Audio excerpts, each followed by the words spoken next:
आलिशान form house, कित्येक flat, कोट्यावधींचे सोने आणि शेकडो कोटींची संपत्ती. हे आकडे आहेत 80% समाजकारण आणि 20% राजकारण करणाऱ्या शिवसेनेतून आपली राजकीय इनिंग सुरू करणाऱ्या छगन भुजबळ यांच्या संपत्तीचे. कधीकाळी भाजी विकणारे आणि आज ओबीसींचे नेते म्हणून घेणारे छगन भुजबळ यांच्या संपत्तीवर अनेकदा तुफान चर्चा झालीय. बेहिशेबी मालमत्तेमुळे भुजबळांनी जेलची हवा देखील खाल्लीय. पण खरंच भुजबळांनी भ्रष्टाचाराच्या रात्रीनुसीन तुफान पैसा कमावला का? त्यांची ॲक्च्युअल संपत्ती किती आहे? आणि सगळ्यात महत्त्वाचं म्हणजे त्यांचा इन्कम सोर्स काय आहे? याचाच पुराव्यानिशी डिटेल आढावा या व्हिडिओतून घेणार आहोत. माहिती एक्सक्लुझिव्ह आहे, भन्नाट आहे. त्यामुळे हा व्हिडिओ शेवटपर्यंत पहा आणि सबस्क्राईब करायला विसरू नका. सध्या अख्ख्या जगभरात नेपाळचं जे आंदोलन गाजलं, नेपाळी मंत्र्यांचा भ्रष्टाचार, मंत्र्यांचा मुलांची लॅविश लाईफस्टाईल आणि नेपाळी तरुणांमध्ये होपावलेली बेरोजगारी, या सगळ्या गोष्टींना कंटाळून नेपाळी तरुणांनी नेपोकिट नावाची एक मोहीम राबवली. त्यातून मंत्र्यांचं जगणं कसं आहे, त्यांच्या मुलांचं जगणं कसं आहे, हे सगळं सोशल मीडियावर राजरोसपणे येऊ लागलं. त्यावरूनच भारतातल्या आणि आपल्या महाराष्ट्रातल्या नेत्यांच्या संपत्तीची चर्चा दबक्या आवाजात सुरू झाली. अशातच जरांगणना अंगावर घेणारे, ओबीसींचे नेतृत्व करणारे, ओबीसीच्या आरक्षणासाठी लढणारे भुजबळांची संपत्ती किती, असे प्रश्न विचारले गेलेत. आम्हीही त्याचा शोध घेतला आणि लक्षात आलं की छगन भुजबळांनी प्रचंड माया कमावली आहे. असं मी नाही तर आतापर्यंतचे मीडिया रिपोर्ट सांगतायत. सगळ्यात आधी बोलूया कथित महाराष्ट्र सदन घोटाळ्यावर. याच प्रकरणात छगन भुजबळांना 2 वर्ष तुरुंगात राहावं लागलं होतं. नंतर सप्टेंबर 2021 मध्ये कथित महाराष्ट्र सदन घोटाळा प्रकरणी त्यांना मुंबई सत्र न्यायालयाने दोषमुक्त केलं, म्हणजे क्लीन चिट दिली. पण या प्रकरणात भुजबळांवर भाजपाचे तत्कालीन खासदार किरीट सोमय्या यांनी गंभीर आरोप केले होते.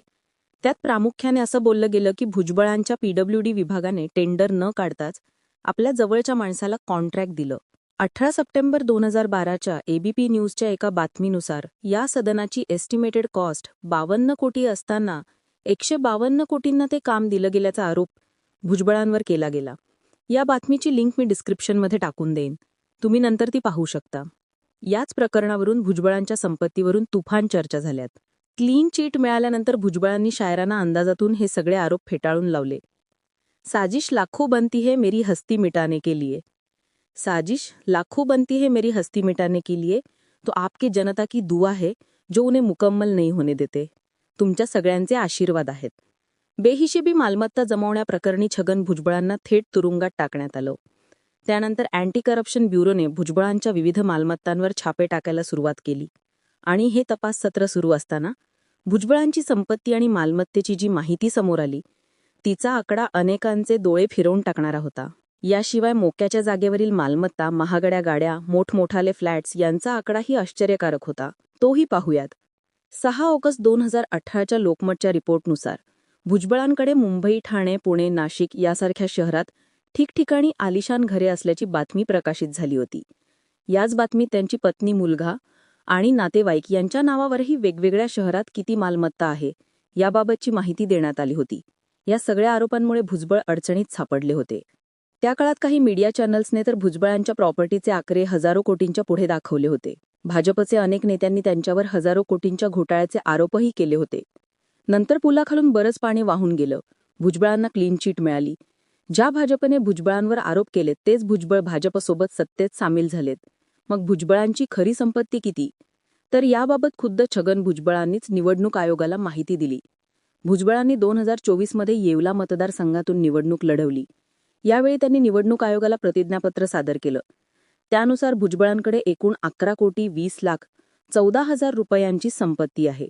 तर त्यांच्या पत्नी मीना भुजबळ यांच्या नावावर 16,53,00,000 रुपयांची संपत्ती आहे.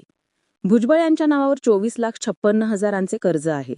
तर त्यांच्या पत्नीच्या नावावर 29,10,250 रुपयांचे कर्ज आहे. भुजबळ यांच्या नावावर 2 ठिकाणी शेतजमीन आणि 2 घरं आहेत. त्यांनी 3 लाख रुपये न्यायालयात अनामत रक्कम म्हणून भरल्यात. भुजबळांकडे 585 ग्राम सोनं आहे. सोबतच त्यांच्या नावावर एक ट्रॅक्टरही आहे.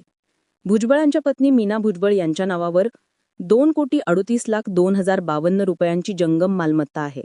त्यांच्याकडे 58,21,512 रुपयांची स्थावर मालमत्ता आहे.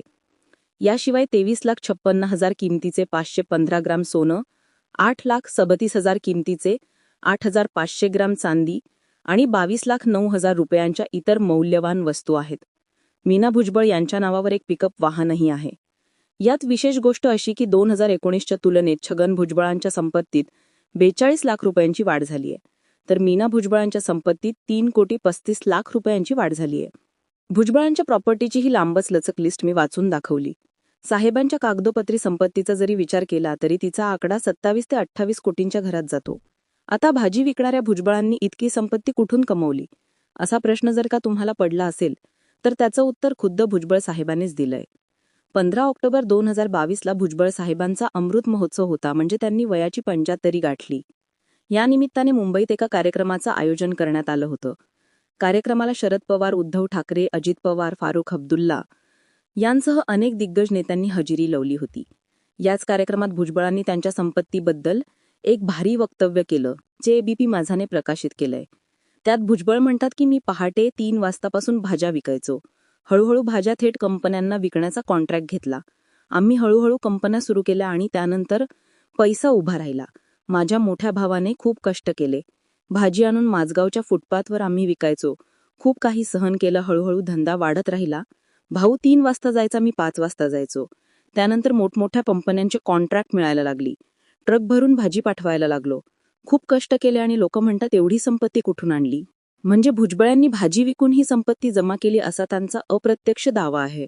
आता हा दावा तुम्हाला कितपत खरा वाटतो हे तुम्ही ठरवा. जसं भुजबळांनी भाजी विकली तसंच देशाच्या प्रधानमंत्र्यांनीही चहा विकलाय, पण त्यांची संपत्ती भुजबळांपेक्षा प्रचंड कमी आहे.